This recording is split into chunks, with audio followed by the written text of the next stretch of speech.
Hey guys, welcome to the shop.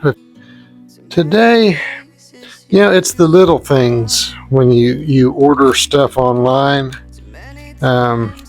For a long time, I've made pins from Turner's Warehouse, and I like their products, but they have been out of components I need to make pins. So I found a new place online called Pin Kit Warehouse, I believe is what it's called. I'll leave a link in the description, but I'm going to show you something here. It's, like I said, it's the little things. So as you can see, this is a tube from Turner's Warehouse. There's nothing wrong with it. It's a good quality brass tube. But if you've ever turned pins, you know you have to scuff that tube up really well to make it adhere to go inside your blank. This is the blank I'm going to use, I think. So in contrast, this is a tube from the place I just have recently discovered, Pin Kit Mall. I don't know if you can see that or not, but it's all scuffed up for me. I don't have to do nothing to it. All I have to do is cut my blank to length, drill it out, glue it in, and I'm ready to go. I don't have to scuff it up. Not a big deal. It only takes a couple of seconds to do that, but it's just one of those things. It's the little things, like I said.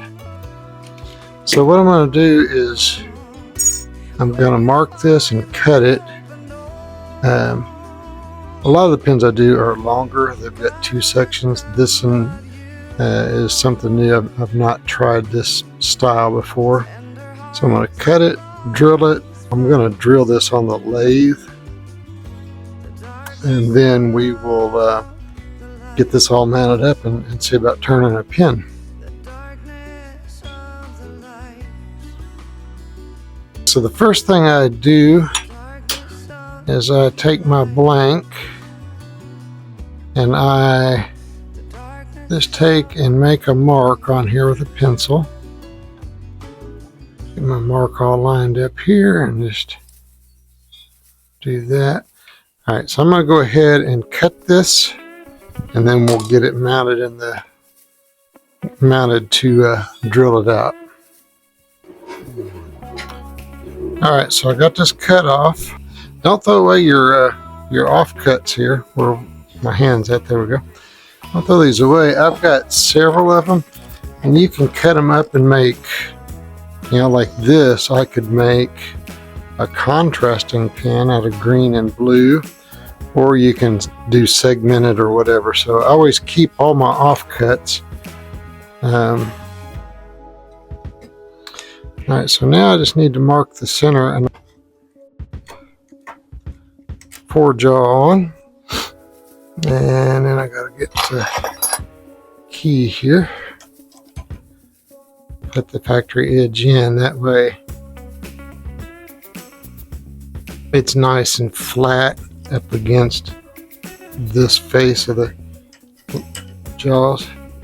So I'm just gonna really easily, gently work this in slowly.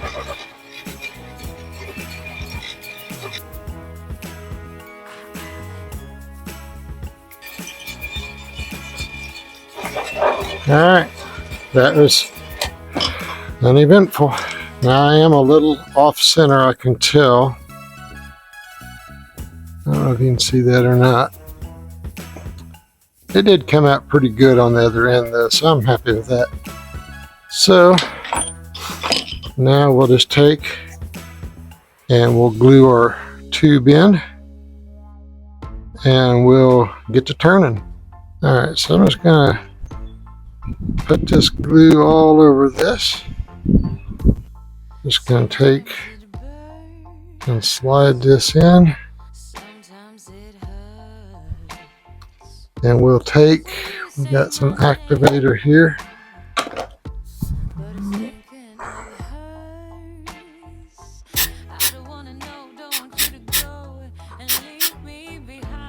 Let that sit for a second. There we have it. We got a blank pin mandrel. All right, so these just slide in the end through here. Let's see. Let me see what I'm doing here.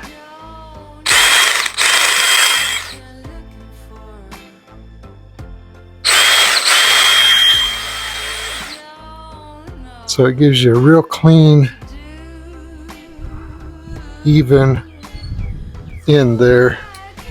So when you start turning, everything's the way it should be. So what we're going to do is we're going to put that on there, put our bushings in, and get our live center, which this is a live center that's made. There's different. So this is a regular live center. It spins.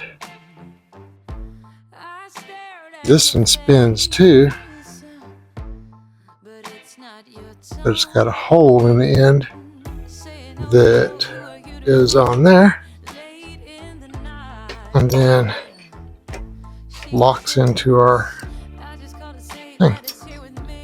Let's get this up here. All right.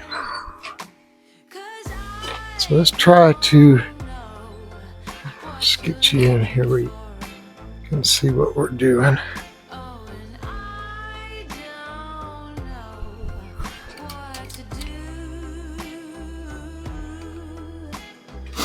I apologize for the angle, but I got to be able to get in here and work on this too. So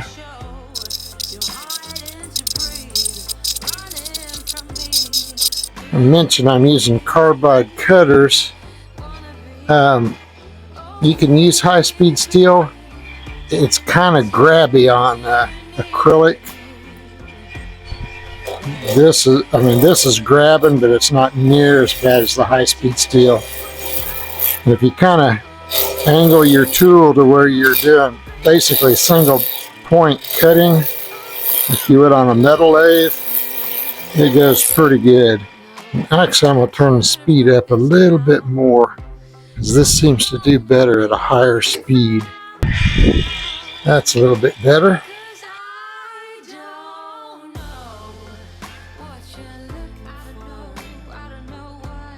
Okay, so evidently having your iPhone right in the sun and filming makes it overheat, so you missed out on some of it. But so I've turned this down to the final dimension. Now I'm going to start sanding. I'm going to do 150, 240, 320, and 400. I don't think I'll do 600 because I'm going to do micro mesh. But I've got these rolls that I got from Rockler.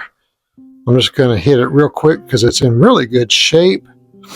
But just going to get some of the, there's a few tool marks. So again, just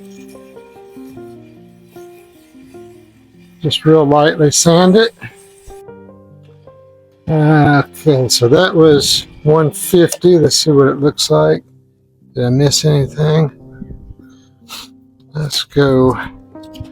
They say you should do this way too, just because.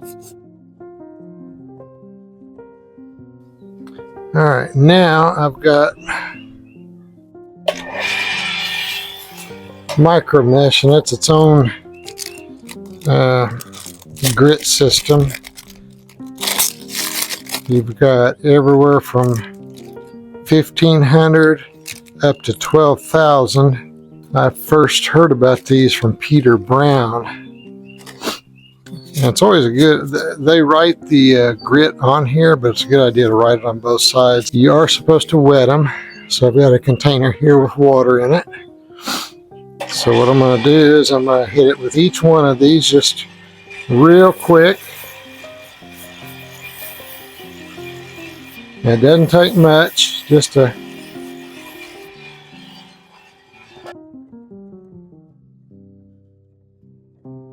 and finally 12,000 on this.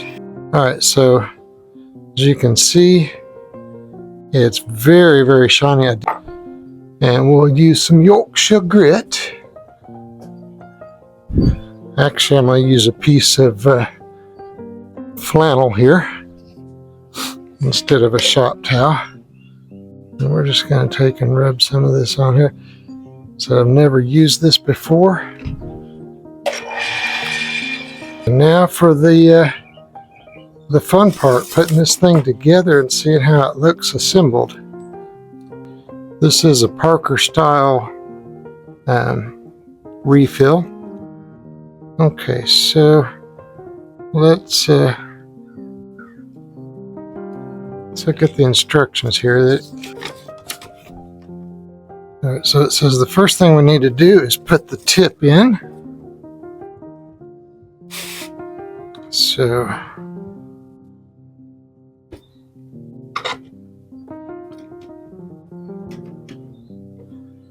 this is the way we're going to do it. We'll just take and press that in there. This screws on there. So we'll go on here.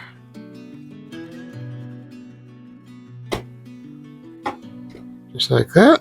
Our ink will go in here with a spring. And this. That'll screw on there. We'll screw on here. And just like that, we've got us a nice looking beach style pen. Like I said, I will leave links in the description to where you can get this kit if you wanted to turn it yourself. The blanks, I think I got these from Turner's Warehouse, but you can get them. I think Illumilite sells these blanks directly, or you can get them from Rockler or Grizzly or just about any kind of place that sells turning stuff or pen kits, or you can make your own. I've got some blanks that I've made myself that I'm going to use. Hope you're doing well. Hope you enjoyed this as much as I enjoyed actually getting to get out here and turn something for you. Like and subscribe. We will see you in the next video.